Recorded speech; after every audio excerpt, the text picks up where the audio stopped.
Bom dia a todos os nossos teleouvintes. Eu sou o professor Gildo Magalhães, coordenador do Grupo Cronos no Instituto de Estudos Avançados, do Centro de História da Ciência da USP, e hoje estamos dando início à nossa programação de conferências para 2021 e tenho o prazer de ter convidado, estar aqui conosco, a professora Marília Xavier Cury, que é museóloga e educadora, professora do Museu de Arqueologia e Etnologia da USP, fez mestrado, doutorado em Ciências da Comunicação na USP, desde 1992 atua como docente entre nós, foi coordenadora do programa de pós-graduação em Eternidades e Museologia, que na época era uma novidade em termos paulistas, e tem bastante experiência em museologia. Ela tem feito diversos trabalhos pelo Brasil, organizando e ajudando a organizar a gestão, planejamento de museus. Alguns destaques, diria, são em São Paulo mesmo, onde ela atuou no museu junto a uma usina hidrelétrica, que é um dos assuntos que ela vai tratar hoje, e ela coordena o laboratório de interfaces entre museologias e tem se dedicado muito ao tema dos indígenas. Ela trabalhou como pesquisadora responsável pela parte de museologia no projeto Eletromemória da FAPESP e é autora de um belíssimo livro sobre a plumária indígena que encanta os olhos. Eu recomendo todos, quando puderem, dar uma olhada. Então, eu vou já passar a palavra para a professora Marília e depois do término da apresentação dela, estaremos atendendo perguntas e questionamentos do público. Bom dia a todas e todos que nos escutam, nos acompanham nessa live. Agradeço imensamente o Gildo pelo convite, por essa oportunidade de estar falando nessa manhã, para quem está nos ouvindo. Agradeço pelo espaço no Instituto de Estudos Avançados, também a equipe que está aí na nossa retaguarda, fazendo com que seja possível essa conversa digital, nesse momento de pandemia. Então, vamos aproveitar as nossas possibilidades para ampliar os nossos debates e as nossas discussões. Então, deixa eu ver aqui, achar o arquivo, que abre um monte de coisa, a gente está sempre se achando, e aprendendo. Muito bem, então, justamente porque eu estou num museu, digamos assim, de cunho antropológico e responsável, um grande responsável pelo patrimônio indígena musealizado, aqui entendido como patrimônio arqueológico e patrimônio etnográfico, o MAI hoje tem a maior coleção etnográfica indígena do Brasil, lamentavelmente devido ao incêndio do Museu Nacional. Mas nós temos essa responsabilidade, E as nossas pesquisas também, elas correspondem, em grande medida, a arqueologia brasileira, não somente, mas hoje eu estou focando em Brasil, então a arqueologia brasileira, e a etnologia indígena, não somente também, mas o meu foco hoje são as culturas indígenas e os patrimônios indígenas. Então, E esses mundos, na verdade, vamos dizer assim, essas visões, essas posições, né, eles vão se intercruzando, né? E a museologia não é o único lugar, mas é um lugar privilegiado, né, para uma visão transversal, né, com relação ao patrimônio e, sobretudo, ao patrimônio musealizado, né, o patrimônio que está sobre a guarda dos museus e a responsabilidade dos museus. Então, no decorrer do meu trabalho, né, de quase 30 anos no MAI, eu entrei em 92, é que eu fui me situando, né, sempre em diálogo com a área de arqueologia e etnologia, né, das pesquisas que são feitas nesses campos e pelos meus colegas do MAI, fui me inserindo, né, dentro dessa perspectiva da transversalidade e do papel que a museologia não só pode como deve exercer dentro de um museu, né, e no caso o museu universitário, né, que tem uma estrutura universitária, mas é um museu. Né?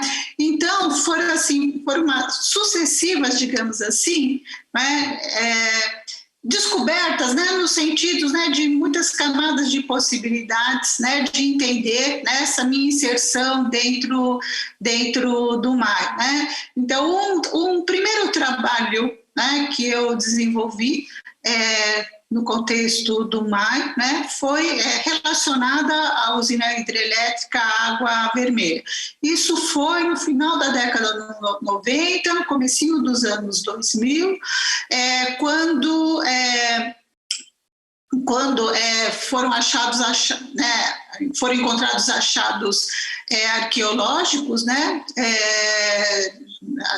junto, né, na área de depressão do lago, né, da usina, o que acarretou as pesquisas arqueológicas, várias etapas de pesquisa arqueológica, e porque o patrimônio arqueológico é bem da União, né, a época a AES-Tietê foi chamada, né, pelo IPHAN, né, mas também a Prefeitura de Ouro Oeste, né, foi chamada também pelo IPHAN, né, para um termo de ajustamento de conduta de forma, entre aspas, ressarcir a sociedade, né, por essa, digamos assim, esse dano ao patrimônio arqueológico, né, e isso resultou a construção de um museu que chama-se Água Vermelha. Bom, a usina Água Vermelha, né, a barragem está justamente onde era a Cachoeira dos Índios, né, ainda muito lembrada pela população mais antiga da cidade,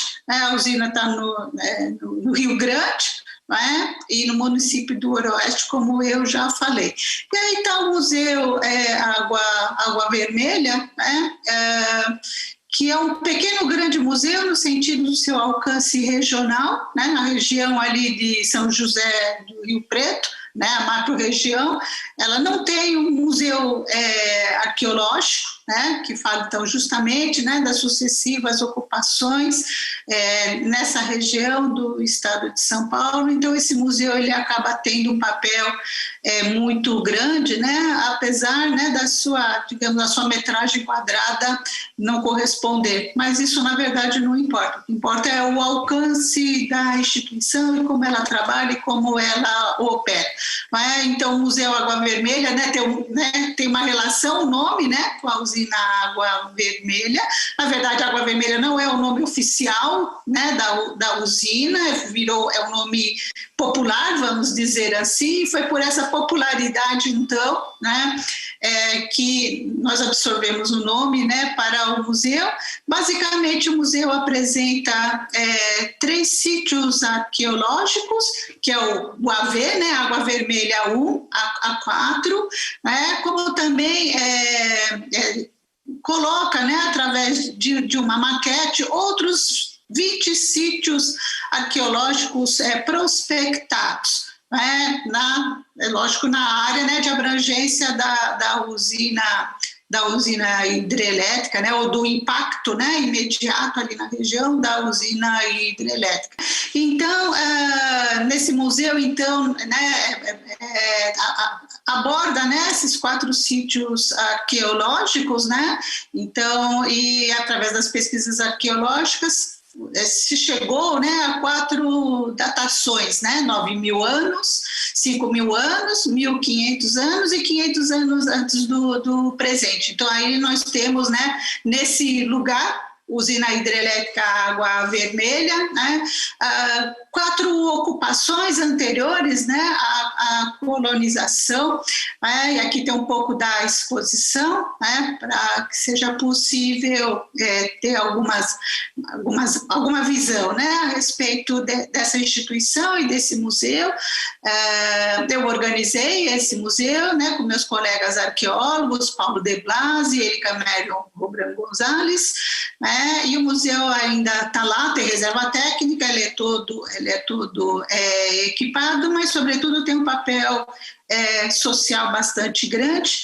Não está na imagem, né? Mas digamos assim que a vinculação com o patrimônio industrial, né, do setor energético, ou seja, essas relações patrimoniais, né, elas se dá timidamente, né? Ela está no começo da exposição, né, onde se coloca, digamos, então a descoberta, né, dos sítios arqueológicos, as escavações ali, né, na área da usina, né, a permissão do IPHAN, né, e tantas outras coisas, mas embora estejam em uma relação de lugar, né, de coisas que acontecem no mesmo lugar, né, assim como as sucessivas ocupações, né, não está exatamente estabelecida, né? Vamos dizer assim. Né? Uma outra situação, então, né, dentro desse panorama que eu estou apresentando para vocês, nessa aproximação, ou busca dessa aproximação, ou como ela foi se construindo entre patrimônio industrial do setor energético, né, e os patrimônios indígenas, né, que é o meu foco, né, com atenção às contribuições da arqueologia e etnologia, né, eu cito aqui outras situações, né, que é no caso da usina hidrelétrica Ilha Solteira, né, e a usina hidrelétrica Três Irmãos. Né, então, aí foi uma outra situação, né, a pesquisa arqueológica aconteceu na década de 70, as coleções formadas, né, elas foram para o Museu Paulista e depois destinada ao Museu de Arqueologia e Etnologia em 1989, quando essa instituição foi criada, né, e assim, digamos assim, a situação nova aqui foi um pedido de repatriamento, né, dessa coleção arqueológica, ou coleções, mas vou falar no singular, né, no conjunto, através do pedido, né, da Prefeitura de Pereira Barreto. A gente tem que entender, né, que são coleções que, na verdade ela compreende, né, diversos municípios, né? Não necessariamente esses municípios existiam na década de 70, né? Então ali tem uma regionalidade, e o Museu da Colonização de Pereira Barreto, né, mantido por uma associação de imigrantes, né, ou descendentes de japoneses, né? Essa liderança que se colocou, né, sobre essa responsabilidade de guarda, justamente porque é patrimônio da União, né, precisamos guardar, né, e sempre é necessário uma instituição de guarda, né. Então, o interessante aqui não só foi o processo, né, de repatriamento, ou seja, o MAI se preparar para o retorno, né, dessas coleções, né, para a região, né, através do pedido de um município, mas, sobretudo, criar, digamos, essas condições justamente, não só de guarda física, né, da proteção física do bem patrimonial, mas, sobretudo, estabelecer relações. Né?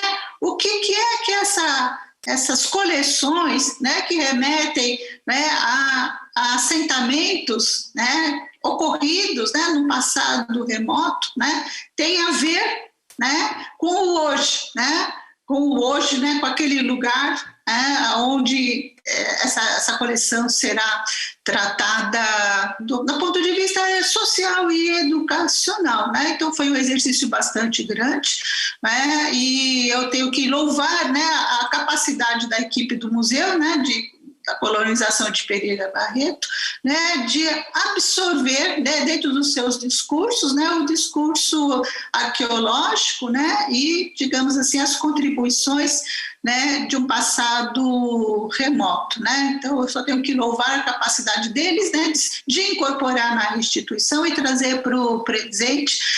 Depois eu percebi claramente que não foi, digamos assim, um exercício tão difícil para eles, talvez tenha sido mais para mim, né? Porque um museu, não é um museu da imigração japonesa, mas a presença japonesa é bastante grande, né? Nesse museu, não é exclusiva, mas é bastante grande.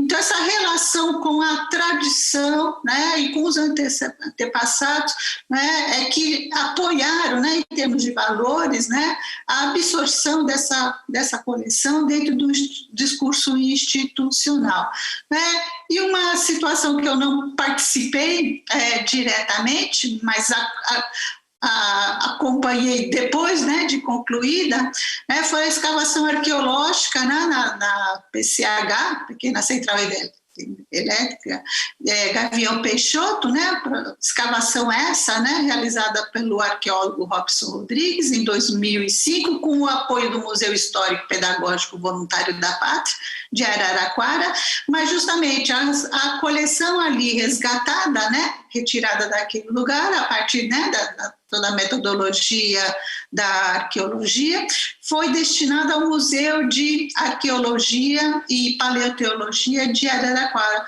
E, muito possivelmente, está lá ainda em exposição, né? Eu vi essa coleção em exposição há alguns anos. Se não está na exposição, está sobre a guarda e proteção e os trabalhos de conservação, né? Mas aqui é interessante, né, como é que, dentro da visão da museologia, né, as coisas ainda estão muito separadas, né? Então, aqui uma imagem do Museu Histórico e Pedagógico Voluntários da Pátria, em Araraquara, né, onde, a respeito do patrimônio industrial, há uma única sala, né, que nós vimos abaixo, né, com alguns, digamos assim, objetos, né, aparatos, objetos, instrumentos, né, relacionados a esse patrimônio, né, industrial, né, e, digamos assim, aquilo que foi coletado, né, na usina, na Gavião Peixoto, né, está numa mesma cidade ou no outro lugar. Né? Embora então as coisas de alguma forma estejam conectadas, quem tem que fazer essa conexão muitas vezes é o público visitante, né? Se ela não for explícita, ou se não houver essa intenção, né? Desse relacionar, né? Relacionar histórias, relacionar narrativas, né? Relacionar eventos, porque eles se relacionam, né? Eles não estão tão distantes, né? Ou tão isolados, né? Da forma como nós estamos apresentando, sobretudo nos museus, mas muitas vezes nas próprias pesquisas que realizamos, né? Agora, tem aqui uma situação bastante interessante, né? Que é um outro museu. Ele existe, está lá ainda, né, para ser visitado, que se chama Museu Percurso da Cidade de Salto. Ele foi então concebido, né, em termos de um projeto, né, entre 1990 e 1992. Agora, ele já começou, né, a sua gênese, a sua base, já é, digamos assim, nessa perspectiva de interconectar, né, patrimônios, né, em dado território, né? Então, não de uma forma isolada, mas estabelecendo conexões, e essas conexões elas se dão, entre aspas, através dos percursos, né, que são circuitos circuitos temáticos possíveis, né, onde as articulações podem se dar, né, e se dão. Né? Então, o conceito de ecomuseu, né, também associado ao conceito de museu de céu aberto, então o museu não é só um prédio, né, não é uma exposição, é mais do que isso, né, porque expande para um dado território, né, muitas vezes extrapolando as divisas, né, dos municípios, né, porque as coisas não estão delimitadas dessa forma, e também porque os municípios também foram, né, tendo as suas áreas, né, sendo modificadas, né, mas aqui, então, digamos assim, um dos detonadores, né, desse processo foi justamente a recuperação e preservação dos edifícios, né, instalações da usina de Lavras, né, de 1906. Né? Então, aqui é o exemplo, né, de como, na verdade, as coisas podem estar integradas, devem estar integradas, né, para digamos assim, né, para uma concepção patrimonial mais ampla e plural, no sentido, né, que mais agentes patrimoniais, ou os agentes que estão por trás do patrimônio, né, estão não só presentes, né, como os seus descendentes, né, se sentem pertencendo àquele lugar, né, àquela ideia, né. Bom, o Gildo citou o projeto Eletromemória, né? Eu tive a grata satisfação de participar das 2 etapas, né, do projeto Eletromemória, né? Sempre na linha, né, da museologia, da musealização, e justamente o que é museologia, né? Poderia contribuir, né, dentro dessa perspectiva patrimonial, dentro da transversalidade da museologia, mas, sobretudo, né, do caráter multidisciplinar, né, do projeto. Né? Então, foi muito bom poder trabalhar, né, com meus colegas da história, colegas ligados à ciência da informação, arquivologia, patrimônio, geografia.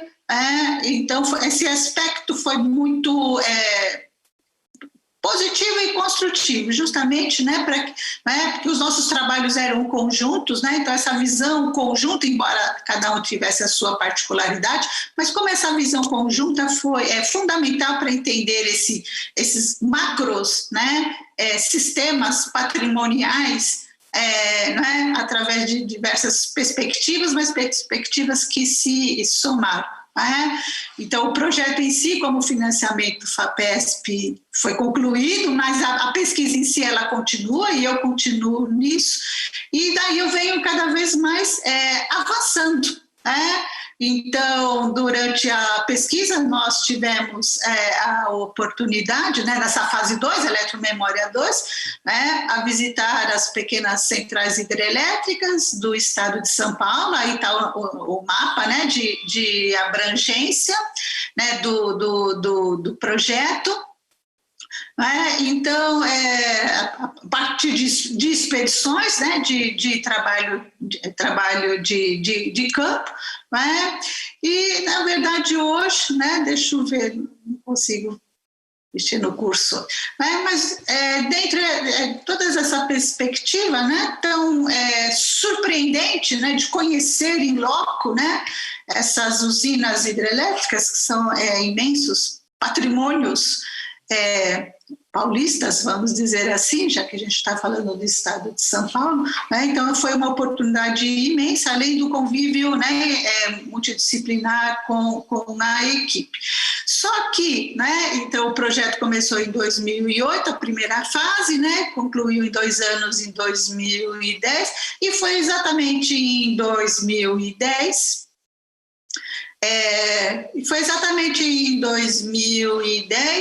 né, que eu comecei a trabalhar, né, com os grupos indígenas no centro-oeste e oeste do estado de São Paulo, porque o MAI tem coleções, né, desses grupos indígenas, que são Guarani Andeva, Terena e Caingangue, mas também trabalho com os Krenak, né? Mas então o MAI tem coleções formadas nessa região onde esses grupos habitaram no passado, né, e habitam no presente. Né? E foi aí, então, que digamos assim, sucessivas ações com os indígenas, né, a partir de 2010, sempre em trabalho de campo, ou seja, sempre eu me deslocando, né, até essas aldeias indígenas e entendendo cada vez mais, né, os seus processos, né, históricos através da bibliografia, né, da bibliografia histórica, da bibliografia antropológica, da bibliografia arqueológica, mas, sobretudo, estando com eles, né, cada vez mais entender, né, essa complexidade, né, que foi a colonização do centro-oeste e oeste do estado de São Paulo, e daí é inevitável não cruzar, né, com um pensamento sobre desenvolvimento, é impossível não cruzar com o patrimônio ferroviário, né, e o patrimônio do setor energético, né, e das usinas hidrelétricas.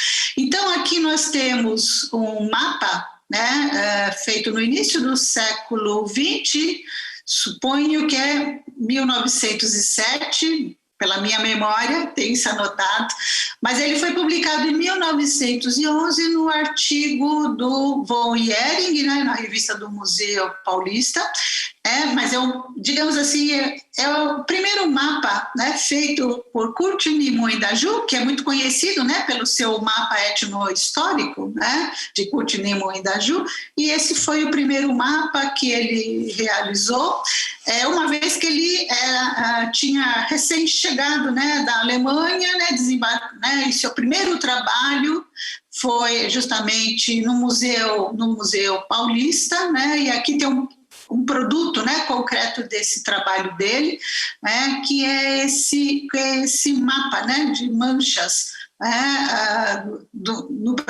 da presença indígena no início do século XX, né, no Brasil meridional. Então aqui fiz um recorte só para a gente delimitar, né, digamos assim, a região que nós estamos falando.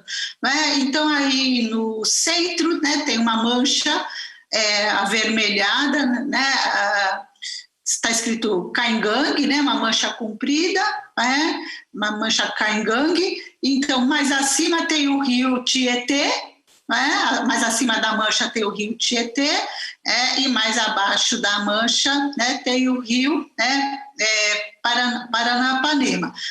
Aqui à direita, bem aqui à direita, né, à extrema direita, está ali a cidade de São Paulo, depois a gente vai vendo Botucatu, né, Bauru, não dá muito para enxergar, eu já olhei tanto para esse mapa que eu me localizo melhor. E um pouquinho ali à esquerda de Bauru, subindo um pouco, está Jacutinga, Guarani, né, e Caiuá. Então, eu só estou falando nisso porque a gente vai voltar a essa questão. E aqui mais à esquerda, né, nós temos, né, o que a gente entende hoje como Mato Grosso do Sul. Mas essa mancha Caingangue, ela está justamente naquilo que a gente chama, né, do espigão, né, que compreende o rio Aguapeí, ou Feio, e o rio do Peixe. Né? Então, é uma grande... Né, muito embora os Caingangue, né, em São Paulo, né, compreendessem, né, estivessem localizados, né, entre o rio Tietê e o rio Paranapanema, né, a grande concentração estava justamente nesse espigão, como a mancha nos mostra. Muito bem. Né? Então, aqui, falando então de Piraju, né? Aliás, Piraju, né, vem, né, é uma palavra que vem, né, do Tupi-Guarani, né? Então, na cidade de Piraju, a usina hidrelétrica Paranapanema, né, digamos ali tem um complexo hídrico, né, tem ali, como os arqueólogos falam, né, uma coleção hídrica, né, que compreende não só o rio Paranapanema, né, como os afluentes e outras barragens, né, mas eu estou centrando, né, nessa usina, como patrimônio, né, como patrimônio industrial, né, paulista, né, localizado nessa cidade, né, mas que na verdade se articula com, né, tem uma articulação ali regional maior, né, e digamos assim que a usina, né, e as outras barragens, né, sempre estabeleceram um impacto bastante grande, né, com a cidade, né, com a população da cidade, de outras cidades, mas também um impacto bastante grande, né, com outros patrimônios. Não é? Então, se nós estamos aqui buscando, né, intercruzamentos entre patrimônios, justamente Piraju, que foi a sede, né, do Projeto Paranapanema, né, que era um projeto de arqueologia regional, né? Então, na verdade, não era só em Piraju, né? Estava muito centrado em Piraju, né? Porque tinha ali uma sede do projeto, né? Que a gente chama Casa da USP em Piraju, né? Que é, digamos assim, um braço do MAI, né? Na cidade, mas o projeto, na verdade, ele é mais amplo, né? E aqui, então, nós estamos considerando patrimônio arqueológico, né? Que são as heranças indígenas, né, dos povos indígenas que estiveram naquele lugar, né, há milênios atrás, ou desde milênios atrás. Então, só para registrar o nome dos meus colegas, né, o projeto foi iniciado pela Luciana Palestrini, né, que coordenou entre 68 e 87, a partir de 87, pelo meu colega de MAI, né, José Luiz de Moraes, né, e ele coordenou até se aposentar, né? E o projeto segue com outros colegas, tá? Então, ali na região, de forma sucinta, né, são mais de 150 sítios arqueológicos, né, que compreende caçadores-coletores, antigos, né, grupos nômades antigos, né, que estabeleciam acampamentos, né, ali na localidade, isso há mais de 6.000 anos, e o MAI, né, digamos assim, através de Piraju, né, tem coleções, né, dessas coleções antigas, né, que são material lítico, né, como também grupos, né, de agricultores indígenas, os grupos Guarani, né, que povoaram a região, né, do Médio Paranapanema há mais de 2.000 anos, né? E além, digamos assim, desses 150 sítios arqueológicos, né, e uma vastas coleções, né, formadas, né, através do projeto Paranapanema, né, que estão sob a guarda do MAI, em Piraju. Além disso, nós temos, né, os Piabiru, que são os caminhos antigos, né, dos Tupi-Guarani. Eles estão lá ainda, né, são marcas muito profundas, deixadas no tempo, e elas só sobrevivem, digamos assim, elas só se mantêm porque elas foram caminhos muito, muito usados, né, por muito tempo. Né? Então, a mata pode cobrir um pouco, né, mas o Piabiru está lá. Então, e isso é fundamental, a gente entender isso, né? Para entender esse lugar, usina, né, de Paranapanema, que está em Piraju, entendendo que ali foi não só lugar, né, de paradas, né, de grupos nômades, né, mas lugar também onde, né, grupos guaranis se estabeleceram as suas aldeias, as suas roças, as suas vidas, né, especialmente nos afluentes, né, do rio Paranapanema, não necessariamente no rio Paranapanema, mas nos seus afluentes principalmente, mas está lá esses caminhos, né? Então, além daqueles que se estabeleceram, tinham, né, os guaranis, né, que vinham do Mato Grosso, do que hoje é Mato Grosso do Sul, né, do oeste para o leste, né, dentro, né, do seu misticismo, né, de busca da terra sem mal, né? Então esse lugar Piraju, esse lugar, né, de abrangência dessa usina é também um lugar, né, místico, né, de passagem, né, em busca, né, de um outro mundo, né, que é a terra sem mal. Né? Então, é um grande, digamos assim, estou apresentando muito rapidamente, um grande complexo arqueológico, né, que se dá, digamos assim, nesse lugar, né, nessa paisagem. Muito bem, aí estão os Tupi-Guarani, né? Então, esses Tupi-Guarani que eu estava falando, né? Estou falando da história muito rapidamente, muito brevemente deles, nessa história pregressa, né? Do século XIX, né? Início do século XX, né? Digamos assim, esse processo de colonização, né? Que forçava esse deslocamento deles também, né? Digamos assim, digamos assim, o triste da coisa que a busca, né, pela terra sem mal era justamente levar, né, os levava para o leste, que é onde estava exatamente o maior desenvolvimento, né? Tanto que alguns desses grupos chegaram até o litoral do estado de São Paulo, estão lá, né, nas suas terras indígenas.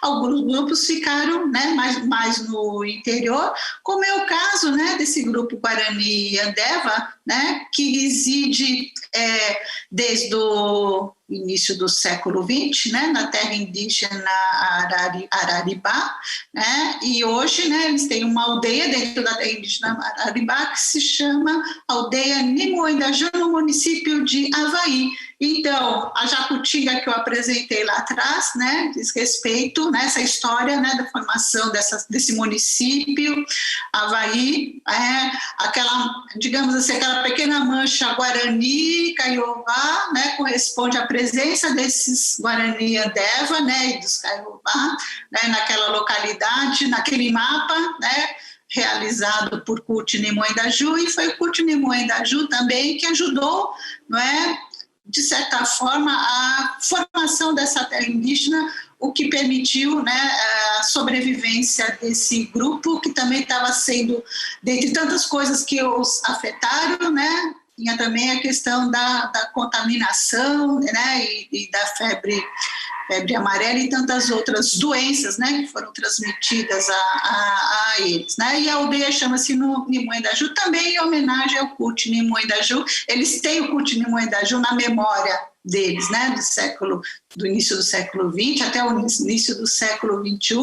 Tá aí, são meus parceiros, são os meus amigos. Acima eles estão na escola indígena, aldeia Nimoendaju, e abaixo e eles são muito orgulhosos em cima, porque estão mostrando a sua produção indígena, eles são autores indígenas, né, a sua gramática indígena ministrada na escola, e abaixo são dois parceiros, o Cledinilson Alves Marculino e o Wanderson Lourenço, visitando o MAI, né? Então esse MAI que um dia esteve, né, na terra indígena Araribá, né, coletou duas coleções, né,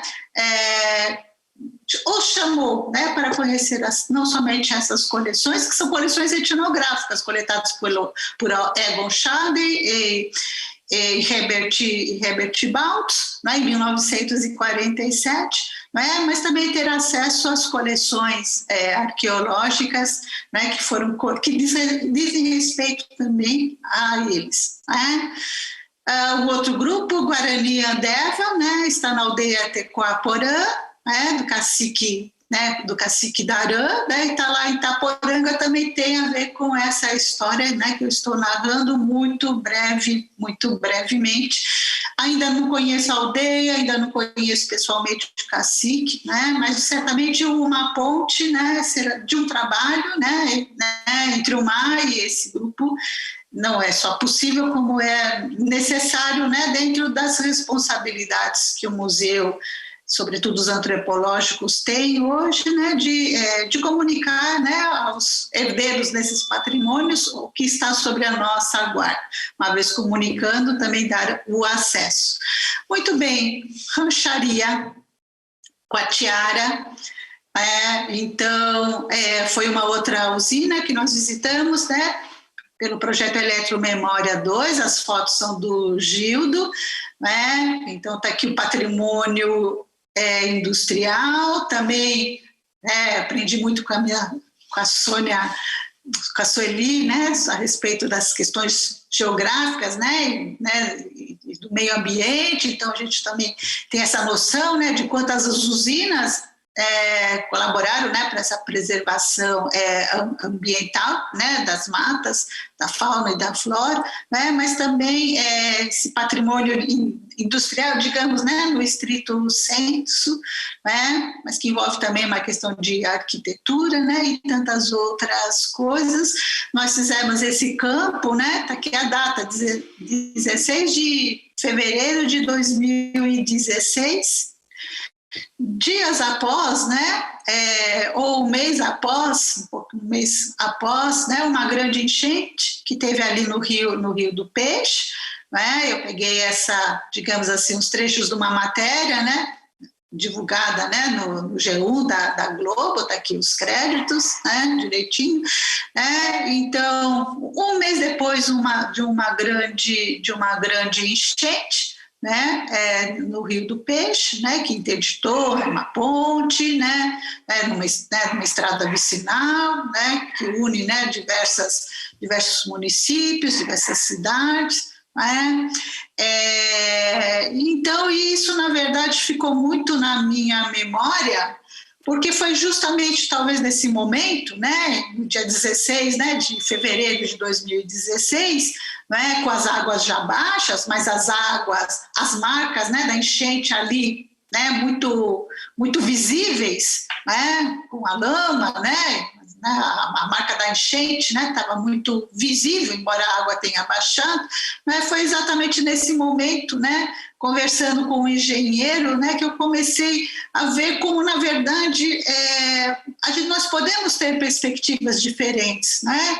Ele explicando, ele estava ali, eu estava observando o rio, as marcas da água, mas, na verdade, eu estava pensando quantos sítios arqueológicos será que tem nesse rio? Né? Uma vez que, né, tanto o rio Aguapeí quanto o Rio do Peixe, né, são lugares caingangue, né, fazem parte desse território, daquela mancha que eu estava mostrando ali no mapa do CUT Nimuendaju. Eu fiquei imaginando, né, o quanto, na verdade, ainda tem, né, de patrimônio indígena, caingangue, né, naquele lugar, né, ao redor do rio, mas, sobretudo, quantas memórias caingangue não estavam ali ainda presentes, porque os caingangue continuam se remetendo, né, aos rios, né, que são sagrados para eles, né?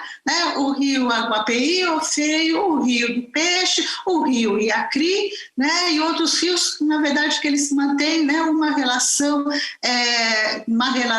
em termos de memória, em termos, né, emocionais, psicológicos e históricos e tantas outras relações, né, entendendo que hoje em dia o acesso a eles, aos rios, é limitado, né? Eles têm que atravessar fazendas, né, para atravessar, e eles podem sofrer violências ao atravessar, né, entre aspas, uma propriedade privada, né, que, na verdade, na cabeça dele faz parte de um território dele, né, onde estrutura, né, a sua cultura, a sua sociabilidade, né? Então, assim, eu ficava olhando isso e o engenheiro, né, me explicando, né, o que aconteceu, a água, né, a água baixando, né, a relação com a usina, aí ele foi me explicando, e aí eu fiquei vendo, nossa, eu nem falei para ele, né, mas como, na verdade, a gente está ali no mesmo lugar, né, e estamos pensando coisas diferentes, né, e, sobretudo, como os sentidos podem ser vários, podem ser diversos, né, e, sobretudo, como é que nós podemos, né, aproximar esses sentidos, né, e colocar lado a lado. Aqui é um outro mapa, aqui é um levantamento arqueológico feito no rio Aguapeí, durante a pesquisa de doutorado do arqueólogo Robson Rodrigues. Eu não recortei senão justamente os créditos do meu colega não apareceriam, que está aí no canto inferior direito, né? Mas o levantamento foi feito no rio Aguapeí, Ofei, né? O Rio do Peixe está aqui abaixo, né? Justamente, né? A mancha, né? Vamos lembrar da mancha Caingangue, né? Sobretudo, né, entre o rio Aguapeí, Ofeio, e o Rio do Peixe. Então aqui digamos assim, um panorama que resultou de um trabalho arqueológico enorme, intenso e imenso, mas é muito mais do que aparece aí. Então o espírito do mapa é mostrar, digamos, né, que ali é um lugar indígena, né? Ali é um lugar arqueológico, o que é muito bom, porque, na verdade, essas coisas vão, digamos assim, no imaginário do brasileiro e do paulista, vai consolidando, né, essa presença indígena, né, no estado de São Paulo, né? Então, do que era um território, ou seja, uma grande mancha onde viviam diversas aldeias Caingangue, não era uma nem duas, eram diversas aldeias, né, Caingangue, né, que ocupavam aquele território, aliás, delimitavam aquele território, né, da mancha lá do mapa do Cutinemoendaju, né. Hoje eles se localizam, né, nesses dois quadradinhos verdes, né, um acima, então a terra indígena Icatu, né, e mais aqui é o centro, o outro quadradinho que é a terra indígena Vanuíri.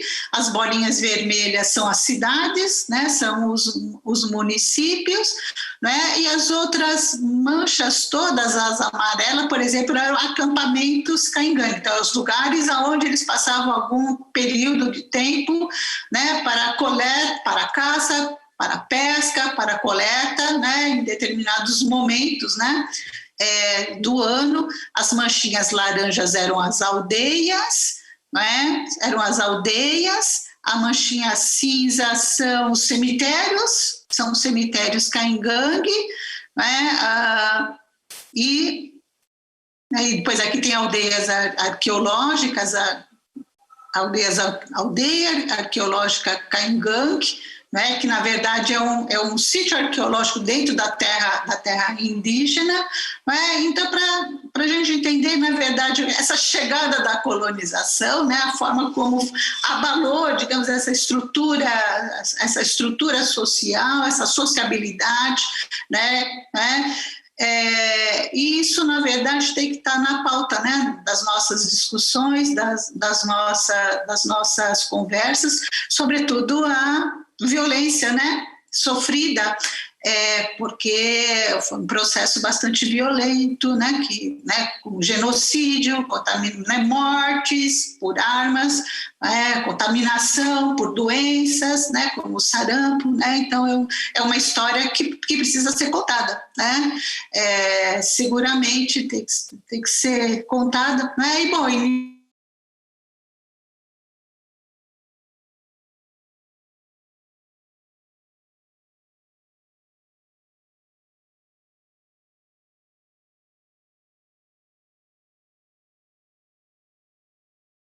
construção da Estrada de Ferro Noroeste do Brasil, e, digamos, uma campanha negativa sobre os Caingangue, né, como bravios, então isso foi uma construção negativa, né, que levou ao que a gente chama hoje, entre aspas, de pacificação Caingangue, então entre aspas porque é uma expressão colonialista, né, para jogar sobre eles uma responsabilidade que na verdade era do Estado. Bom, seja como for, isso que a gente vê hoje como duas terras indígenas somente, né, foi um território, né, o primeiro agrupamento, os primeiros aldeamentos, né, se deram em Promissão, que está aqui acima, né, nas manchinhas azuis, né, e depois esse deslocamento para Icatu e Vanuíri, né. Muito bem, falando do MAI então, né, nessa correlação, né, o MAI, digamos assim, como eu falei, ou talvez não tenha dito tão claramente, né, o MAI ele foi constituído, né, através da junção das coleções arqueológicas e etnográficas da USP. Então, tudo o que foi coletado entre o final do século XIX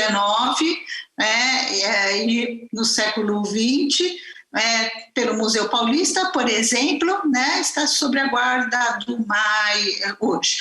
Então, essas peças que eu vou mostrar para vocês, que elas falam dessa história, ela fala dessa história nesses rios. Tá? Eu estou aqui, eu selecionei a maioria delas, através de objetos relacionados ao rio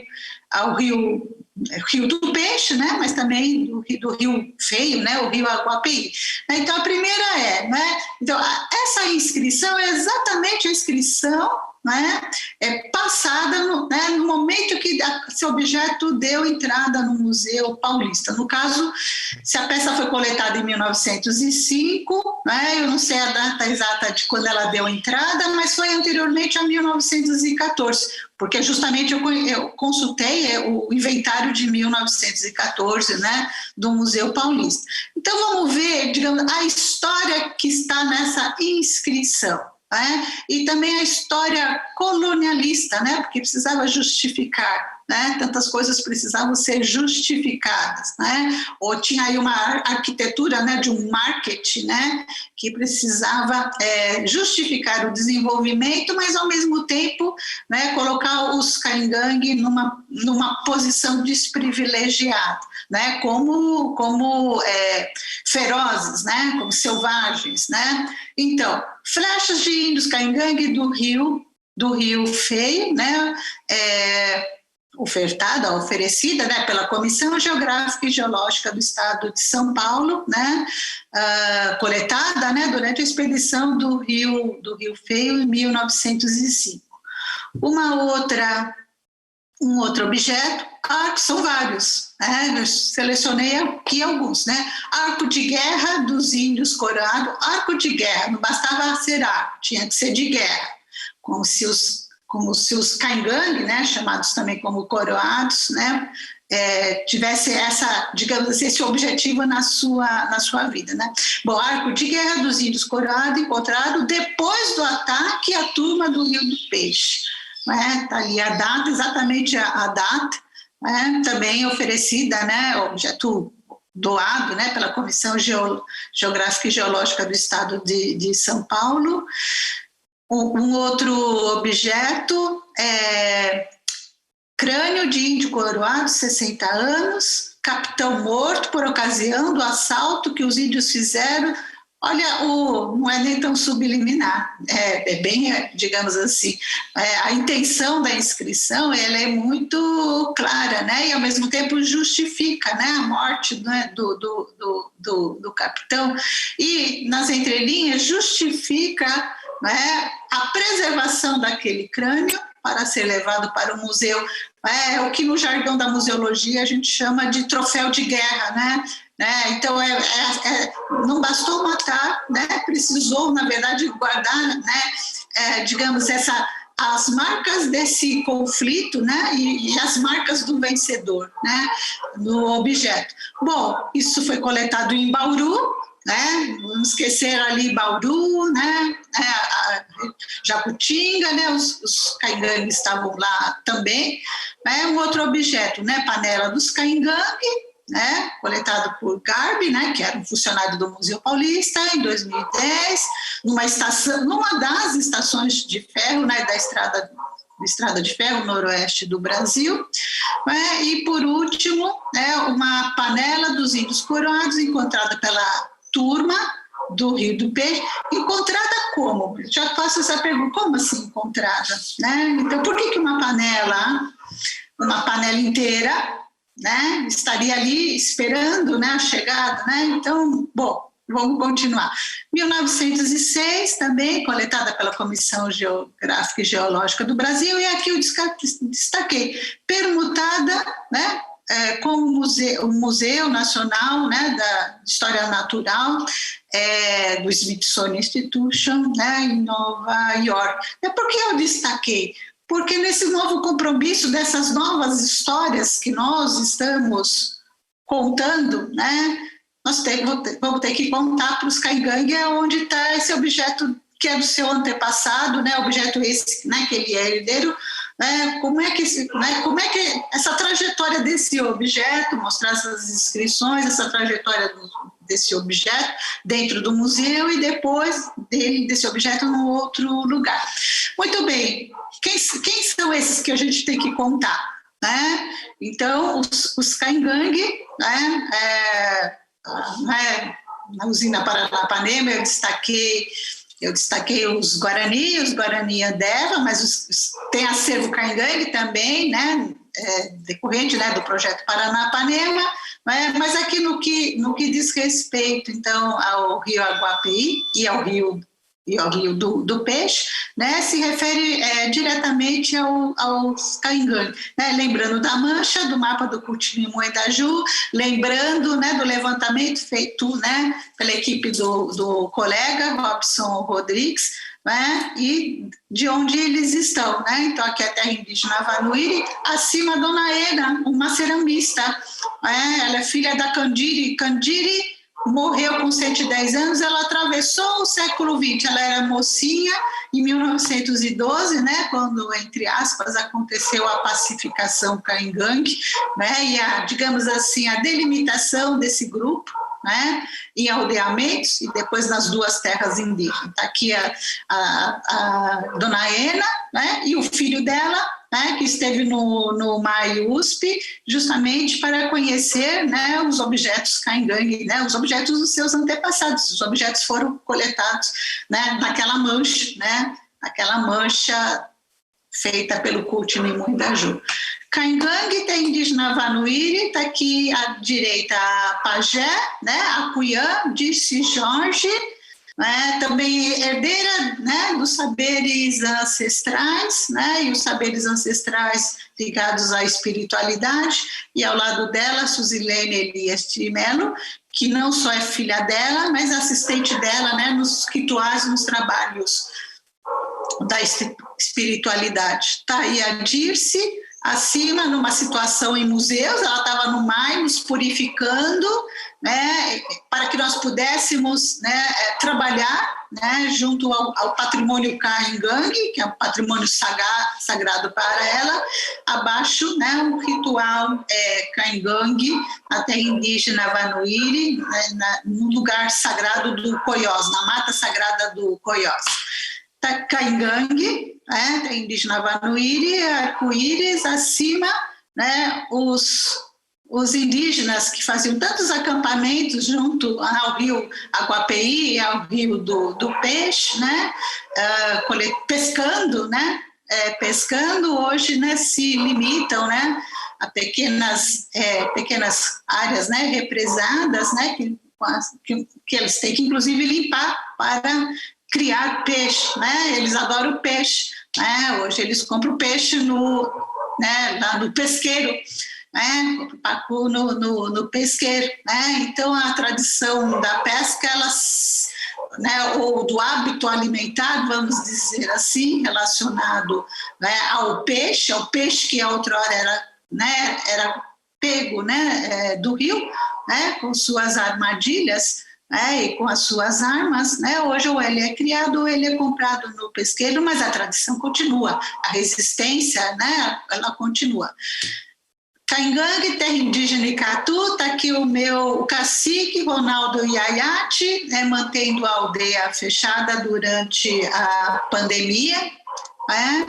E o Museu Vorik, né? Então esses grupos, né, também viram, né, que os museus são lugares para eles, né? O MAI, Museu Indiavanuiri, em Tupã, né, são lugares deles também, mas eles também têm essa possibilidade, né, de autogestar os seus museus, como é o caso do Museu Vorik, Caingangue, indígena Vanuiri, né, e outros museus. Então, aqui eu destaquei os grupos com os quais eu estou trabalhando aqui hoje, né, que é o Caingangue, né, com o seu Museu Vorik, Guarani Andeva, né, com o Museu Iandé, Manduá-Ati, né? Mas nós temos outros 3 museus indígenas no estado de São Paulo, né? Reafirmando os seus trabalhos, as suas lutas e, sobretudo, as relações entre as diversas gerações indígenas. Está aqui o Wanderson Cledinilson novamente no MAI, uma exposição que nós organizamos, então, com essas coleções, né, Guarani Deva e Caingangue, mas também Terena, mas Terena é uma outra história para um outro dia, né? Então aqui estão os nossos colegas, né, exercendo a autonarrativa, a autorrepresentação, né? Então eles são curadores dessa exposição e dessas coleções, mas eles também atuam diretamente no MAI com o público. E, bom, então, falando em museu, né, e nessas interconexões que nós precisamos construir, né, com trabalhos cada vez mais multidisciplinares, né, e no diálogo entre disciplinas, né, eu gostaria, então, também de fazer referência ao Museu Regional, Museu Ferroviário Regional de Bauru, né, que na verdade tem ali uma praça Caingangue, né, e uma obra-prima aqui à esquerda, uma obra de arte, né, feita por um artista plástico, né, justamente estabelecendo essa ligação entre a ferrovia, através dos trilhos, né, que atravessa, né, as culturas indígenas nesse território, né, não só atravessa, né, mas como se impõe, mas sobretudo, né, culturas essas que também deram suporte, né, para tudo isso que a gente vem falando. Então, a minha mensagem que eu queria, né, já finalizando essa fala, é justamente, né, que nós precisamos levar, né, para as nossas pesquisas, nossos artigos, nossas apresentações, mas, sobretudo, instituições, né, ou abordagens, na verdade, né, que revelem, né, diversos sentidos, diversos significados, né, mas, sobretudo, né, que inclua as narrativas históricas indígenas, né, dentro do processo de industrialização, né, o que remete ao patrimônio industrial, certamente. Não dá mais para a gente separar, né, não dá mais para nós nos entendermos, né, como nação, sem, na verdade, repassarmos essa história. E os museus são excelentes lugares para isso, né? Por isso que eu trouxe os exemplos lá dos objetos, são excelentes exemplos de que como, na verdade, né, nós temos, né, que revisitar esse passado, voltar esse passado, explicitar as inúmeras camadas construtivas, né, e trazer tudo isso para o presente. Isso, se nós quisermos, né, uma sociedade democrática, né, a partir, né, do patrimônio industrial, né, e o patrimônio do setor energético, certamente, né, tem muito a contribuir, né, nesse intercruzamento, né, nesse diálogo. Está aqui as referências, né, para minha apresentação, e é isso, né, eu estou aqui né, com esse objetivo de passar essa mensagem, estou aberta, né, a discutir e, sobretudo, vermos, né, como conjuntamente a gente consegue construir um outro lugar, né, de patrimônio.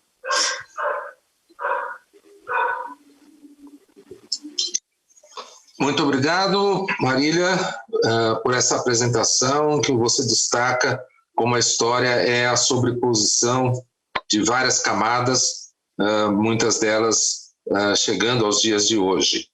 E eu estou aguardando para ver, parece-me que até o momento não há perguntas do público, mas eu gostaria de colocar para você a seguinte questão. Se as empresas que fazem parte agora dessa história, principalmente as empresas ferroviárias e hidrelétricas, de energia elétrica, se elas apoiam essas iniciativas visando a conservação de objetos indígenas e da cultura indígena.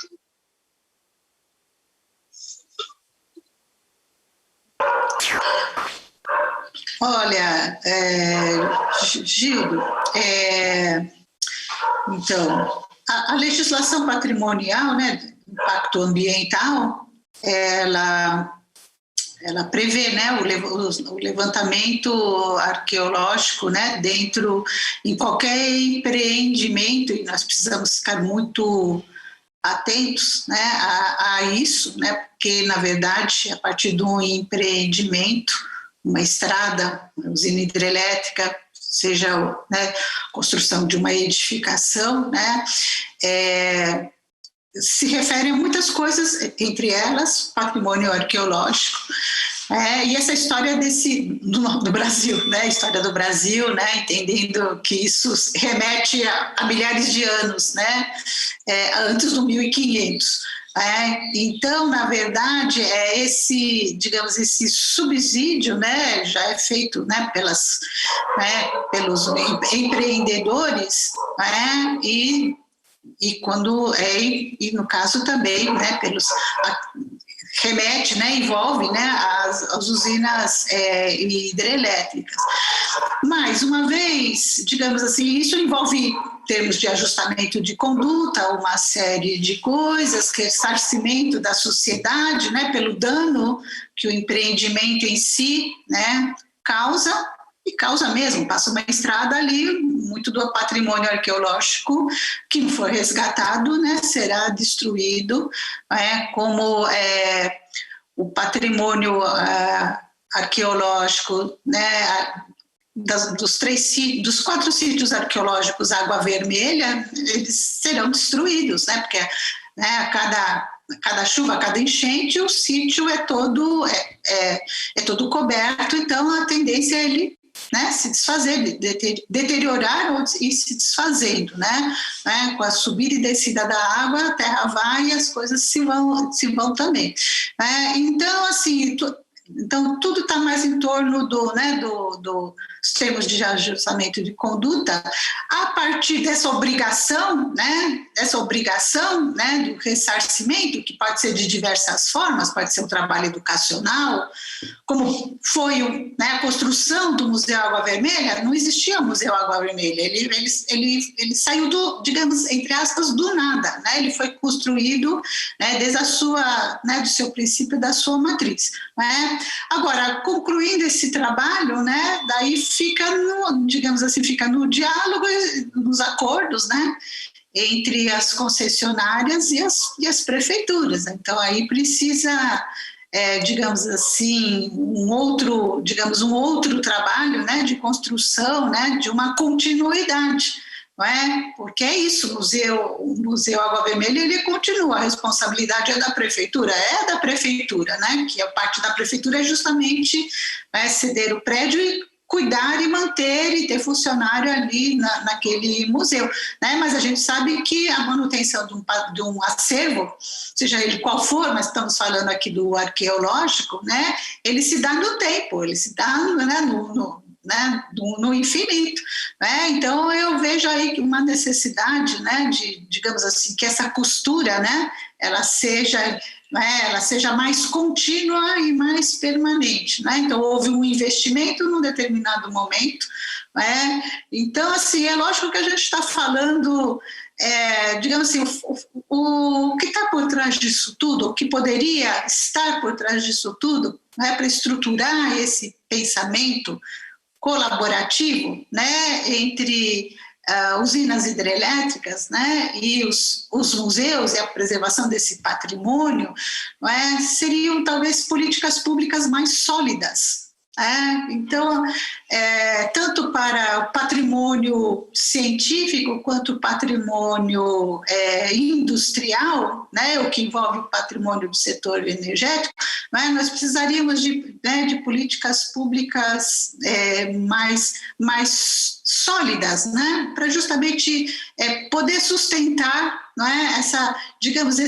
esse cuidado com o patrimônio né, industrial, né, correlacionando com outros patrimônios, tá? Mas esse cuidar, né? E não é só guardar, né? O museu não é mais o depósito, né? O museu é a guarda, é a preservação da materialidade, mas em prol, né, de um processo educacional e constante, né?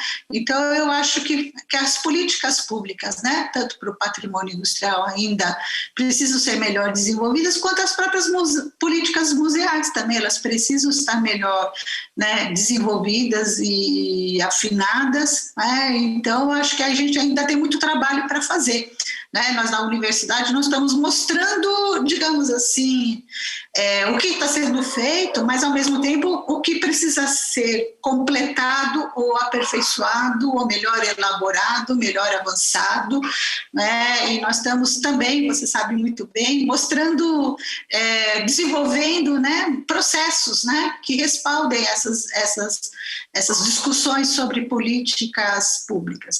Então, eu acho assim, que talvez o pano de fundo maior são as políticas públicas, né, para, inclusive, né, as concessionárias possam ser chamadas, né, para a sua responsabilidade contínua e permanente nesse processo. Acho que é por aí. Certo. Agora, para desenvolvermos essa cultura, temos de lutar contra essa tradição nossa de não dar valor para a preservação exatamente da nossa cultura histórica e de outras naturezas, num momento em que, para piorar a situação, vivemos uma pandemia. E o papel que você mencionou de educador, que isso faça parte da educação contínua dos brasileiros, e mais especialmente no estado de São Paulo, está totalmente interrompida, porque nós sabemos que as escolas são os principais visitantes dos nossos museus. E quando estamos numa situação como essa remota, eu acho que é importante algumas das iniciativas que foram tomadas, que são de criar percursos virtuais, poder mostrar isto para algumas pessoas que se interessem, pelo menos pela internet, para conhecer essas coleções. Você acha que o MAI poderia contribuir também para criar esse tipo de cultura no momento atual? Sim, logicamente, eu acho que os museus foram, como todos nós, foram pegos de surpresas, mas muito impactados. A cultura foi muito impactada, né, com a pandemia, e os museus federais e estaduais, diria eu, né, sobretudo no estado de São Paulo, eles têm uma infraestrutura, né, que possibilitou, durante a pandemia, dar respostas, né? Respostas até que imediatas, né? Que foram, inclusive, se transformando, né? E essas respostas foram justamente, né, através da internet, através do meio digital. Mas a gente não pode esquecer que no Brasil tem mais de 3.000 museus, no estado de São Paulo tem mais de 400 museus, os museus do estado, que são muito bem estruturados, né?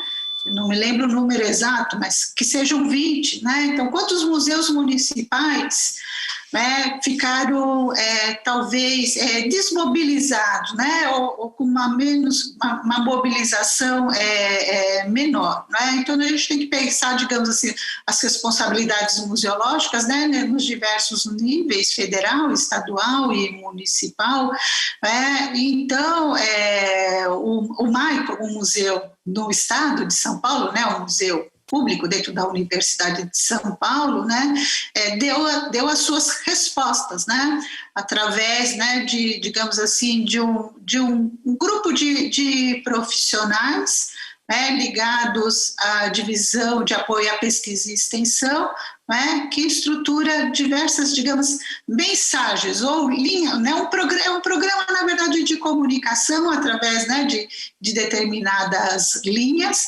né, de atuação para continuar, digamos, estabelecendo esse elo social. E o setor de educação, né, continuou com o seu trabalho, inclusive muito com as escolas, na continuidade com as escolas, né, mantendo o professor, né, o professor é muito nosso parceiro, né, no MAI, né, então o professor da rede pública, né, no nível do ensino fundamental e médio, mas também superior, né, interconectado com o museu através de temas, através de discussões, né, os docentes também têm atuado com lives, né, sobre os seus projetos de pesquisas, as suas atuações, então está sendo feito bravamente aquilo que é possível dentro das condições, né? Mas é bom você ter falado em pandemia, porque tem o pré-pandemia, tem a pandemia e tem o pós-pandemia, né? Então, assim, é muito importante a gente entender o que está acontecendo na pandemia e o que não está acontecendo na pandemia, né? Então, apesar dos esforços comunicacionais dos museus em se manter presentes na vida das pessoas, a gente sabe que é um recorte, né? Porque muitas pessoas não têm acesso à internet, ao equipamento da internet, ou mesmo, digamos assim, a aproximação iniciada com o patrimônio, né, de forma, né, a dar continuidade, né, a um vínculo, né? Então a gente vê muito, digamos, está muito presente, né, os contrapontos, né? Então se a gente continua trabalhando com a ideia de inclusão, a exclusão nunca teve tão presente, né? E eu acho que esse momento de pandemia é justamente o momento que nós, lideranças universitárias ou não, que estamos ligadas, né, a um pensamento patrimonial, que a gente precisa se mobilizar para o pós-pandemia, não é? Porque qual será o lugar do patrimônio depois da pandemia? Qual será o lugar do patrimônio, da preservação, né, dessas memórias, né, ligadas, né, ao patrimônio, aos processos de patrimonialização, né? Então eu estou tão preocupada no hoje, né, mas eu estou muito mais preocupada, né, com o pós-pandemia, né? Que lugar vai ter o patrimônio, né? Então eu acho que nós agentes, né, precisamos ter, digamos assim, essa consciência, né, desse the day after, né? Porque a vida vai continuar, ela vai continuar de uma forma diferente, né? E a gente percebe claramente que já existem articulações outras, que eu não vou dizer que sejam negativas, mas não necessariamente elas são em prol de uma preservação, entendendo como um trabalho enraizado e aprofundado, e estruturado e em continuidade. Não é? Então, por exemplo, a indústria do entretenimento, ela é muito ágil, ela é muito rápida.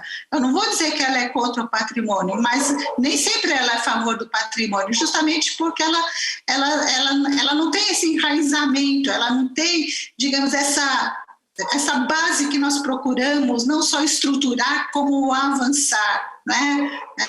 Para a consolidação de um trabalho, né? Que ele seja não só acadêmico, né? Mas que tenha um alcance social e, consequentemente, educacional. Então, eu estou vendo esse futuro e o nosso papel nesse futuro. Então, se o nosso papel já era enorme antes da pandemia, né? Se tornou muito importante, né?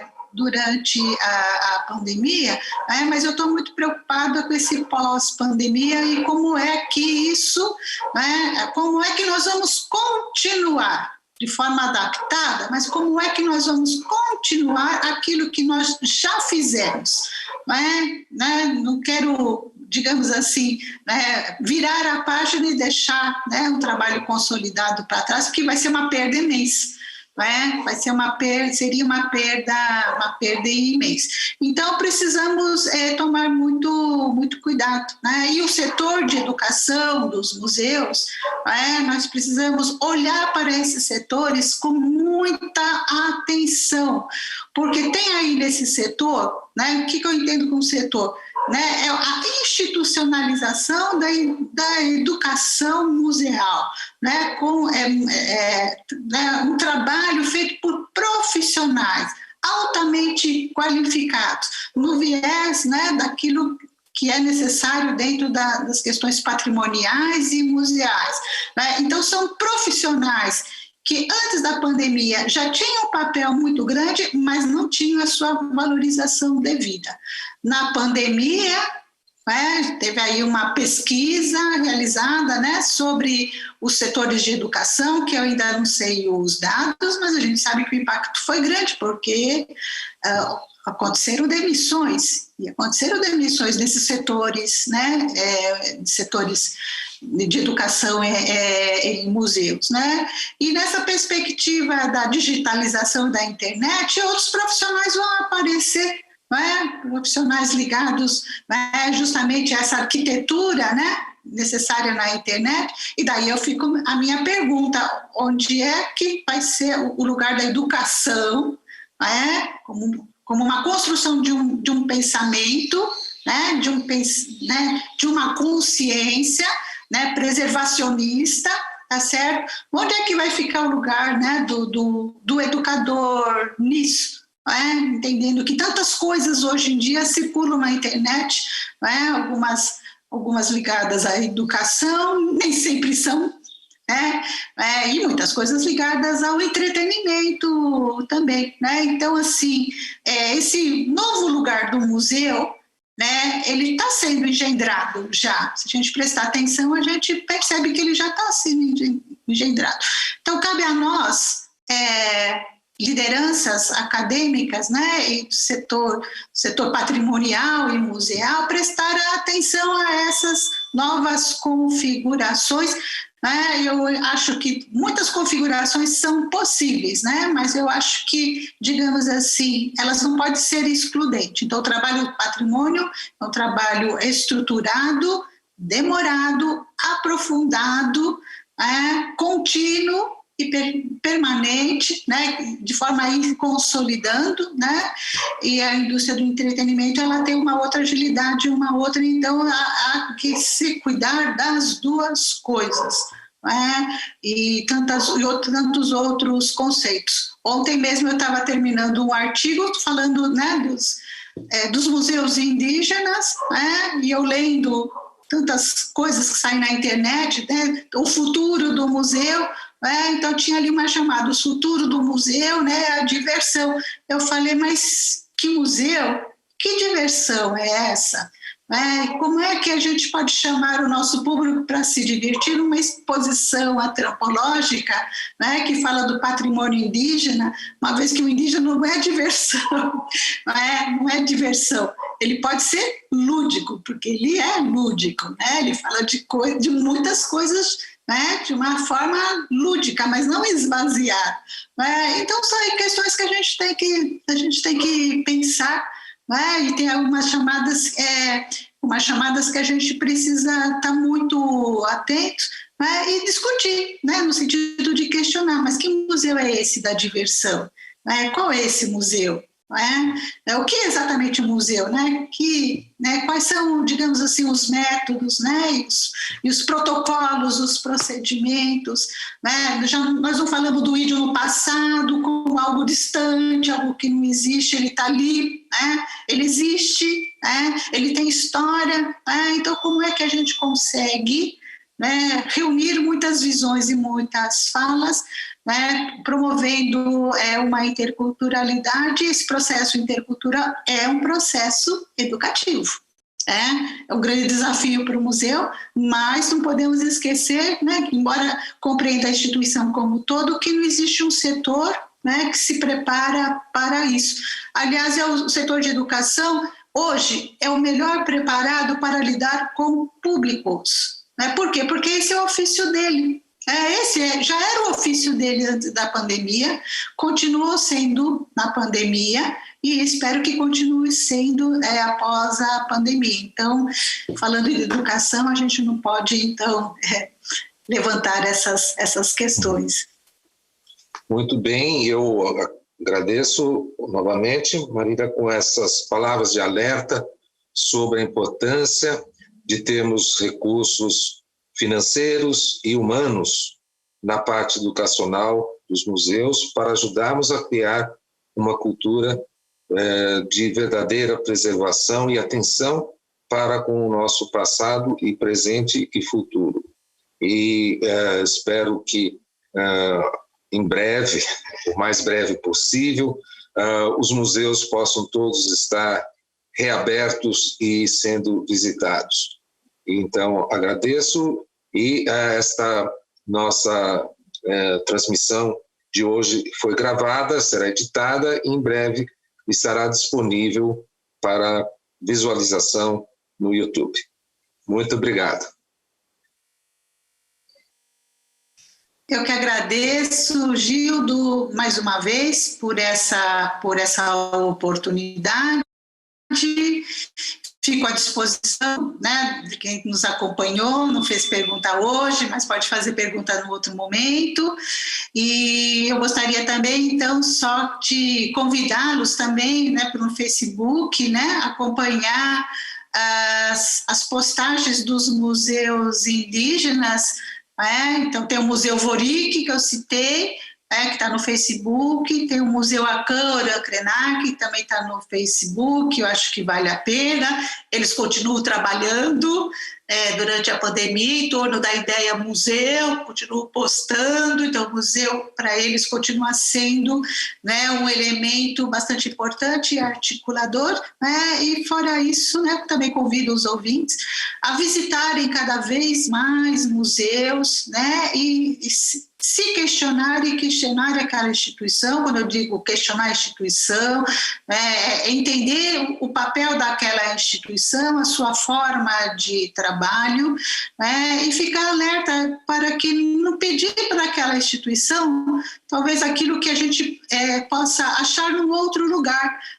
Então, eu não tenho nada contra a diversão, mas nem sempre o museu não tenho nada contra a diversão, mas nem sempre o museu é o lugar melhor para a diversão. Não significa que ele não vai passar bons momentos naquele lugar, momentos leves, momentos poéticos, momentos lúdicos, não é? Mas nem sempre a diversão, né, e o entretenimento em si, né, está ali presente, né, talvez da forma como as pessoas esperam nesse momento de pandemia. Todo mundo quer lugares, né, para extravasar a sua energia. Então, o museu é um bom lugar para isso, mas de uma outra forma, né, introspectiva, né, e sempre nas relações humanas e sociais, e isso pode ser de uma forma muito leve, muito produtiva, né, e bastante importante em termos emocionais, né? A gente vive também um momento emocional bastante grande, né? Então busque isso no museu, né? Mas não busque sempre, né, uma diversão eletrizante. Talvez não seja o lugar. Pode ser que você encontre, sim. Tem alguns museus que podem fazer isso, e muito bem num alinhamento, né, com o lúdico e com o educacional. Outros nem tanto, né? O Museu Antropológico é um lugar que a gente tem que, por exemplo, tomar muita atenção. E o patrimônio nos chama, né? É algo que é muito importante para nós, né, para ampliarmos, né, digamos assim, os nossos conhecimentos, né? Mas eu acho que a gente também tem que entender que existem diversos tipos de conhecimento, de aprendizagem, e a aprendizagem atitudinal é a mais completa, mas é a mais necessária nesse momento, né? Entendemos a educação numa perspectiva das atitudes, né? Aquilo, né, que é forte, né, e que fica e que permanece e que curte o respeito, e o convívio tolerante. É isso aí que é a minha mensagem. E agradeço mais uma vez, Gildo, né, e a equipe do IEA. Obrigado e boa tarde a todos. Boa tarde.